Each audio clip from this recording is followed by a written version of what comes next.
नमस्कार. आज मी बनवणार आहे हिवाळा स्पेशल मेथी पुरी. ही पुरी म्हणाल तर अतिशय खुसखुशीत आणि टेस्टी बनवून तयार होते. सध्या हिवाळ्याचे दिवस आहेत आणि मार्केटमध्ये अशा प्रकारची फ्रेश मेथीची भाजी भरपूर प्रमाणात येते.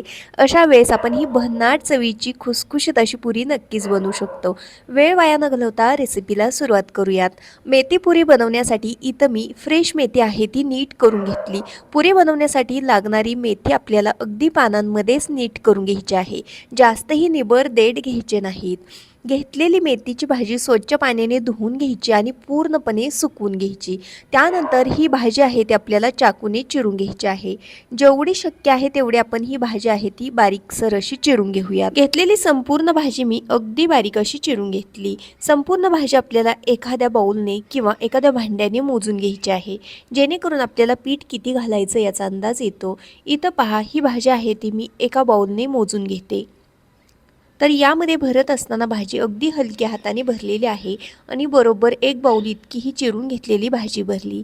पुढच्या कृतीकडे वळूयात. इथं एक मोठं भांडं घेतलेलं आहे. त्यामध्ये आपल्याला ज्या भांड्याने आपण मेथीची भाजी मोजलेली होती बरोबर त्याच भांड्याने मोजून एक भांडं इतकं आपल्याला गव्हाचं पीठ घालायचं आहे.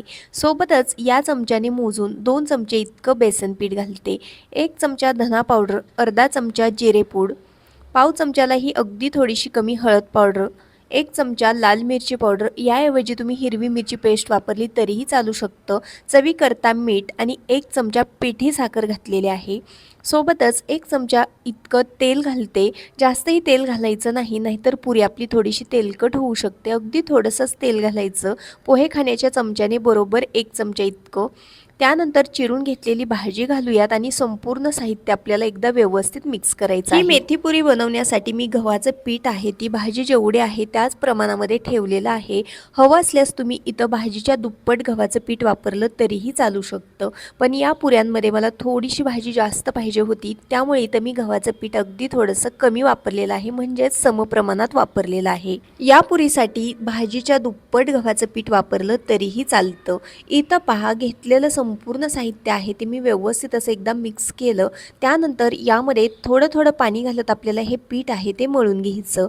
पुरीसाठी लागणारं पीठ अजिबात पातळ करायचं नाही, घट्टसर असंच आपल्याला मळायचं आहे, कारण ते थोड्या वेळामध्येच पागळलं जातं. त्यामुळे अगदी घट्टसर असा याचा गोळा तयार करायचा आहे. हे पहा, या पद्धतीने मळून घेतलेल्या पिठावरती तेलाची धार घालून याला एकदा व्यवस्थित असं मऊसर करून घेऊयात. हे पीठ मळल्यानंतर याला भिजत वगैरे ठेवण्याची अजिबात आवश्यकता नाही. लगेचच आपण याच्या पुऱ्या बनवण्यासाठी घेऊयात. हे पीठ आपण जास्त वेळासाठी भिजत ठेवलं तर ते पागळलं जातं. पीठ पागळलं तर ते पातळ होतं, मग त्याच्या पुऱ्या लाटता येत नाहीत.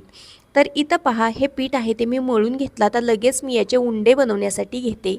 हे पीठ तुम्ही 5 ते 10 मिनिटासाठी भिजत ठेवू शकता, पण त्यापेक्षा जास्त ठेवू नका. नाही भिजवलं तरीही पुऱ्या छान होतात. पुरी किती छोटी पाहिजे मोठी पाहिजे त्यानुसार तुम्ही याचे उंडे बनवू शकता. जर का तुमचं पीठ भिजवताना थोडंसं जास्त पागळलं असेल तर तुम्ही यामध्ये थोडंसं सुक्कं गव्हाचं पीठ घालून याला व्यवस्थित असं मळून घेऊ शकता. तसं केल्याने देखील आपल्या पुऱ्या अगदी खुसखुशीत बनून तयार होतात. संपूर्ण कणकेचे मी लिंबाच्या आकारा एवढे उंडे बनवून घेतले. साधारणपणे 15 उंडे तयार झाले. आता एक एक करून आपण याची पुरी लाटूयात. पुरी लाटत असताना इथं मी अगदी थोडंसं तेल लावून घेते आणि अशा पद्धतीने ही पुरी लाटून घेते.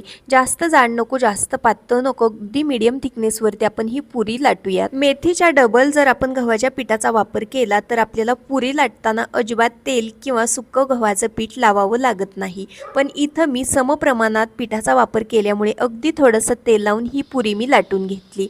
चला तर मग 2-3 पुऱ्या लाटून घेते आणि लगेच तुम्हाला तळून दाखवते. लाटून घेतलेली पुरी मी इथं तेलामध्ये तळण्यासाठी घातली. तेल जास्तही हाय हीटवरती अगदी कडकडीत गरम करायचं नाही, नाहीतर पुरी पटकन करपते. तेलामध्ये थोडंसं पीठ टाकलं तर ते तळून पटकन वरती येईल इतकंच तेल आपल्याला गरम करायचं आहे. एक एक करून ही पुरी मी तेलामध्ये तळण्यासाठी घातली. अलटून पलटून दोन्हीही बाजूने ही पुरी आहे ती मी अगदी खुसखुशीत होईपर्यंत तळून घेतली. याच पद्धतीने मी तुम्हाला दुसरी देखील पुरी तळून दाखवते. पुरीमध्ये मेथीच्या भाजीचा आणि गव्हाच्या पिठाचा वापर समप्रमाणात केल्यामुळे ह्या पुऱ्या आहेत त्या जास्त फुगल्या जात नाहीत, पण अगदी खुसखुशीत बनून तयार होतात. जर का तुम्ही दुप्पट गव्हाचं पीठ वापरलं तर तुमच्या पुऱ्या अगदी टम्म फुगतील. पण मला अशा ह्या खुसखुशीत पुऱ्या आणि जास्त मेथी घातलेल्याच आवडतात, त्यामुळे इथं मी समप्रमाणात पिठाचा वापर केला. या ठिकाणी मी काही पुऱ्या आहेत त्या तळून घेतलेल्या आहेत. त्यानंतर तुम्ही बघू शकता अतिशय खुसखुशीत अशा आपल्या पुऱ्या बनवून तयार झालेल्या आहेत. काही पुऱ्या अगदी टम्म फुगलेल्या आहेत तर काही पुऱ्या फुगलेल्या नाहीत, तरी देखील अतिशय खुसखुशीत बनवून तयार झालेल्या आहेत. रंग बघू शकता पुरीला काही सुंदर आलेला आहे, बघता क्षणी खाऊशी वाटत आहे. इतकी टेस्टी पुरी बनवून तयार होते. पीठ मळत असताना 1 चमचा पिठी साखरेचा वापर केल्यामुळे पुरी अजिबात कडवट लागत नाही, अतिशय खुसखुशीत आणि खमंग बनवून तयार होते. एक पुरी मी तुम्हाला तोडून दाखवते. बघू शकता तुम्ही अजिबात तेलकट झालेली नाही आणि अगदी खुसखुशीत झालेली आहे.